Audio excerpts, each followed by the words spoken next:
Hello बच्चों, मैं हूं आपकी हिंदी टीचर और मेरे क्लास में आप सभी बच्चों का हार्दिक स्वागत है। बच्चों, आज मैं आप लोगों के समक्ष कवित्री महादेवी वर्मा की एक कविता मधुर मधुर मेरे दीपक जल के व्याख्या को लेकर उपस्थित हूँ। इस कविता को आरंभ करने से पहले मैं आप लोगों को बता देना चाहती हूँ कि महादेवी वर्मा छायावाद की एक प्रमुख कवित्री हैं। छायावाद के 4 स्तंभ माने गए हैं: कवि जयशंकर प्रसाद, कवि सूर्यकांत त्रिपाठी निराला, कवि सुमित्रा नंदन पंत और कवित्री महादेवी वर्मा। तो छायावाद के 4 प्रमुख स्तंभों में से एक है कवित्री महादेवी वर्मा। छायावाद की प्रमुख कवित्री होने के कारण इनकी कविताओं में छायावाद की विशेषताएं प्रमुख रूप से दृष्टिगत होती है। प्रकृति चित्रण, सौंदर्य वर्णन, इसके साथ ही साथ तत्सम युक्त खड़ी बोली का प्रयोग इनकी कविताओं में दिखाई देता है। मधुर मधुर मेरे दीपक जल कविता एक लंबी कविता है और इस कविता को मैं कई भागों में पढ़ाऊंगी। विद्यालय में इस कविता के आधे अंश को ही पढ़ाया जाता है, परंतु मैं इस कविता की संपूर्ण व्याख्या आप लोगों के समक्ष प्रस्तुत करूंगी, लेकिन वह कई भागों में होगा। तो प्रत्येक भाग को अच्छी तरह से देखिए और समझते चलिए। तो प्रत्येक भाग से संबंधित वीडियो को अवश्य देखें। कि जिन बच्चों ने अभी तक मेरे चैनल को सब्सक्राइब नहीं किया है वे चैनल को सब्सक्राइब जरूर कर लें, ताकि इस कविता से संबंधित जितने वीडियो भी मेरे चैनल पर अपलोड होंगे उन सभी वीडियो का लिंक आपको मिल जाएगा। इसके साथ ही साथ प्रश्न उत्तर चर्चा से भी संबंधित वीडियो जो है मेरे चैनल पर अपलोड होंगे, तो मेरे चैनल से जुड़े रहिए। तो चलिए आरंभ कर रही हूँ। सबसे पहले मैं इस कविता के एक एक अंश को पढ़ूंगी, उसके कठिन शब्दों के अर्थ को बताने के बाद व्याख्या करूंगी और विशेष भी बताऊंगी, जिससे क्या होगा कि आपको प्रत्येक पैराग्राफ जो है अच्छी तरह से समझ में आएगा। किसी भी पैराग्राफ से अगर कहीं व्याख्या पूछी जाती है तो आप उसकी व्याख्या लिख सकेंगे और व्याख्या लिखने के साथ ही साथ विशेष को भी लिख सकेंगे, जिसके कारण आपको परीक्षा में अधिक से अधिक अंक भी प्राप्त होने की संभावना है। तो खूब ध्यान से सुनिए। चलिए। मधुर मधुर मेरे दीपक जल, युग युग प्रतिदिन प्रतिक्षण प्रतिपल प्रियतम का पथ आलोकित कर। सौरभ फैला विपुल धूप बन, मृदुल मोम सा घुल रे मृदु तन। दे प्रकाश का सिंधु अपरिमित, तेरे जीवन का अणु गलगल। पुलक पुलक मेरे दीपक जल। अब चलिए इस अंश में जो भी कठिन शब्द आए हैं उसके अर्थ को देख लें। देखिए, कठिन शब्दों के अर्थ। मधुर मधुर यानी मधुरता। दीपक, दीपक का अर्थ चूंकि दिया होता है और दीपक का प्रयोग किसके लिए किया गया? आत्मा का प्रतीक रूप में प्रयोग है, यानी दीपक को आत्मा का प्रतीक माना गया है, आत्मा रूपी दीपक। युग युग यानी युगों युगों तक, हमेशा हमेशा के लिए। प्रतिदिन यानी हर दिन, प्रतिक्षण यानी हर घड़ी, प्रतिक्षण, प्रतिपल यानी हर पल।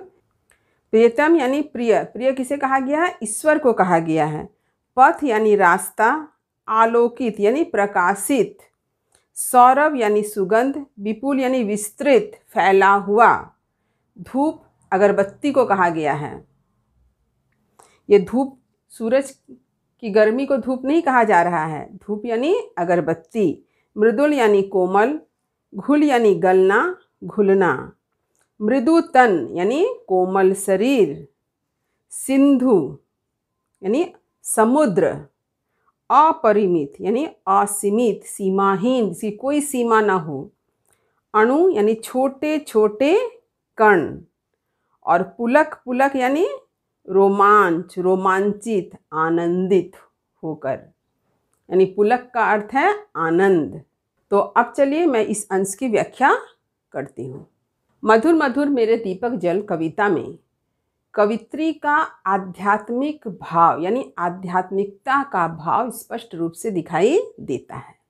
वे स्वयं को आत्मा और ईश्वर को परमात्मा के रूप में स्वीकार करती है। आत्मा को क्या मान लिया है? दीपक, आत्मा रूपी दीपक।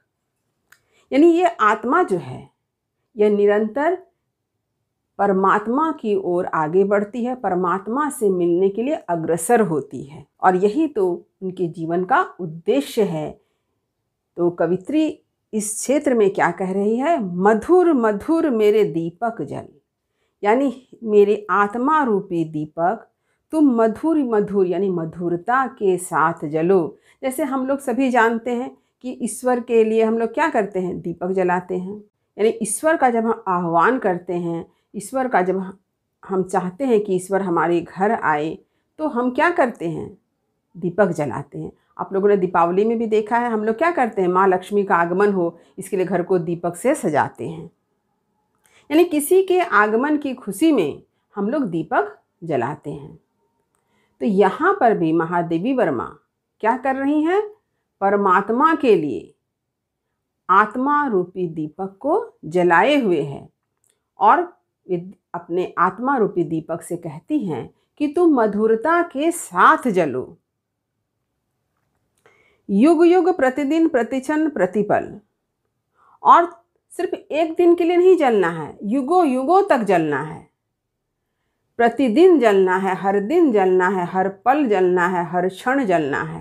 यानी इसे बुझना नहीं है, इसे निरंतर प्रज्वलित रखना है। और इस प्रकार वे दीपक को प्रज्वलित रखकर जलाकर क्या करती है?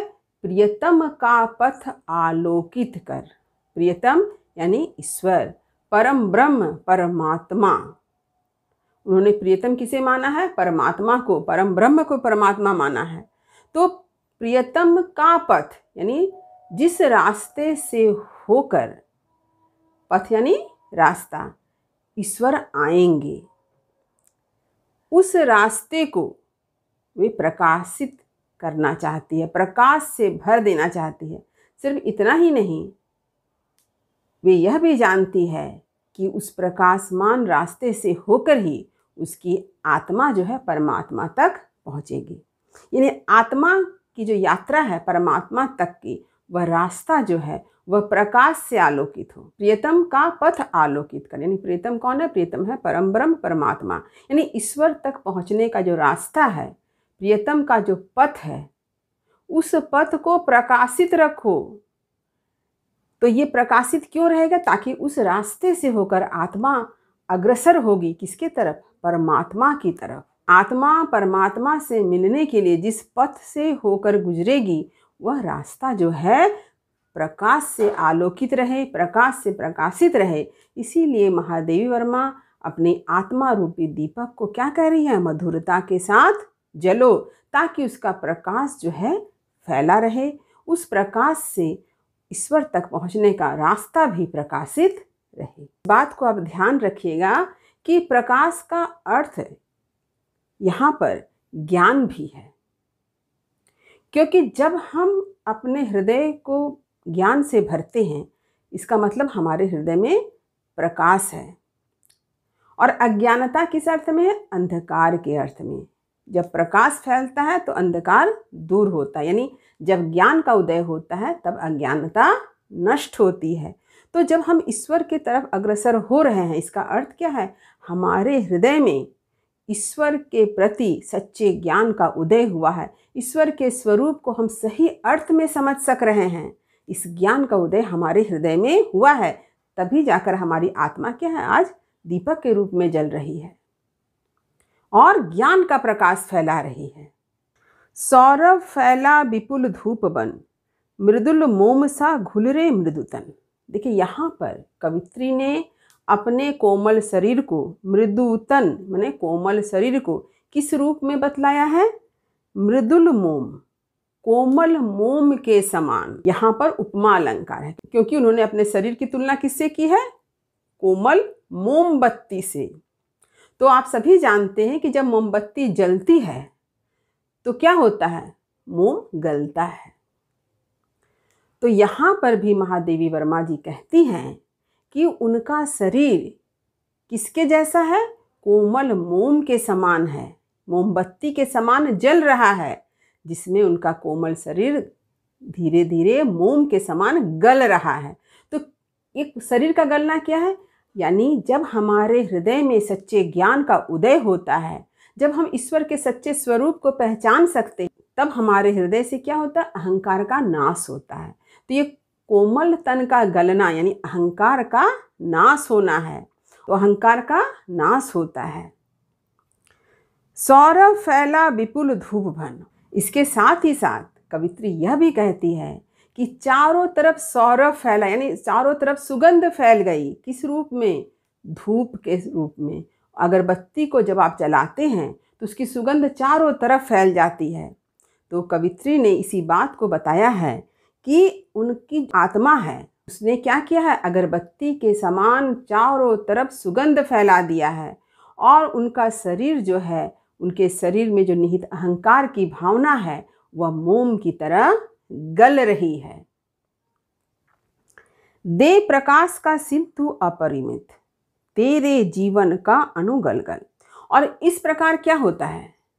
जब शरीर से अहंकार का नाश होता है तभी जाकर सच्चे ज्ञान का जो उदय हुआ, ये ज्ञान का उदय एक प्रकाश के समान है। और यह प्रकाश सिंधु के समान, सिंधु यानी सागर, जिसकी कोई सीमा नहीं है। तो सिंधु अपरिमित, जिसकी कोई सीमा ना हो, इस प्रकार से प्रकाश जो है चारों तरफ फैल जाता है। दे प्रकाश का सिंधु अपरिमित, तेरे जीवन का अनुगलगल।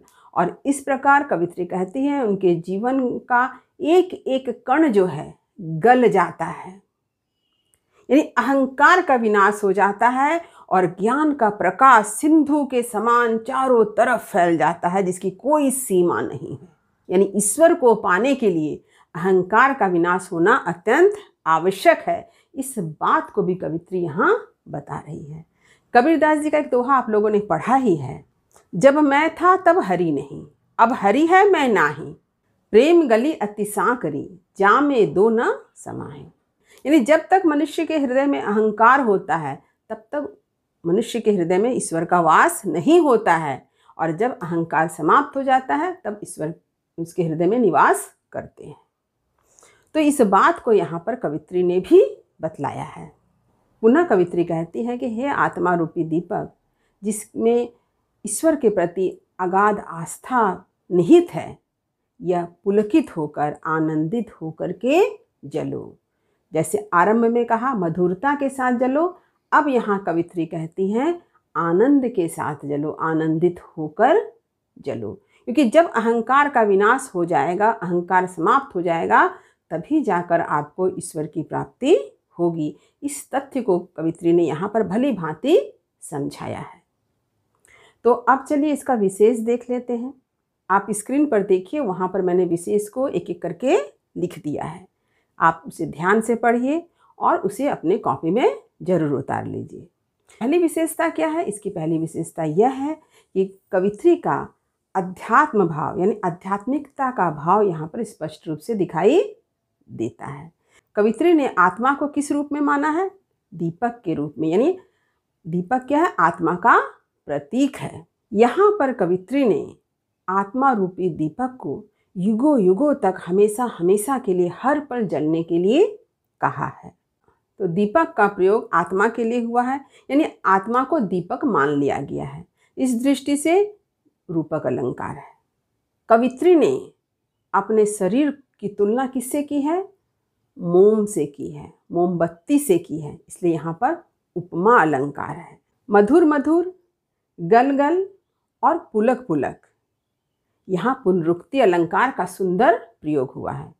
पुनरुक्ति अलंकार में क्या देखते हैं हम लोग कि एक शब्द की एक से अधिक बार आवृत्ति होती है, जिससे काव्य का सौंदर्य जो है और निखर उठता है। प्रस्तुत अंश की भाषा तत्सम शब्दावली युक्त खड़ी बोली है, जो भावानुकूल और प्रभावोत्पादक है। तो इस प्रकार कवित्री ने ईश्वर को ही प्रियतम मान करके ईश्वर तक पहुँचने के लिए अपने आत्मा रूपी दीपक को हमेशा जलाए रखना चाहती है, ताकि प्रियतम तक पहुँचने का रास्ता हमेशा प्रकाश से आलोकित रहे। तो उम्मीद करती हूँ कि इस अंश का अर्थ आपको अच्छी तरह से समझ में आ गया होगा। वीडियो को लाइक करें, सभी पढ़ने वाले विद्यार्थियों में इसे शेयर अवश्य करें। जो बच्चे मेरे चैनल पर नए हैं वे चैनल को सब्सक्राइब करना ना भूलें, ताकि हर नई वीडियो का नोटिफिकेशन उन्हें समय समय पर मिलता रहे। मिलती हूँ अगले वीडियो में, जहाँ मैं मधुर मधुर मेरे दीपक जल कविता के अगले 2 अनुच्छेद की व्याख्या को लेकर उपस्थित रहूँगी। तब तक पढ़ते रहिए, जीवन में आगे बढ़ते रहिए। मेरी शुभकामनाएं आप सभी बच्चों के साथ है। धन्यवाद।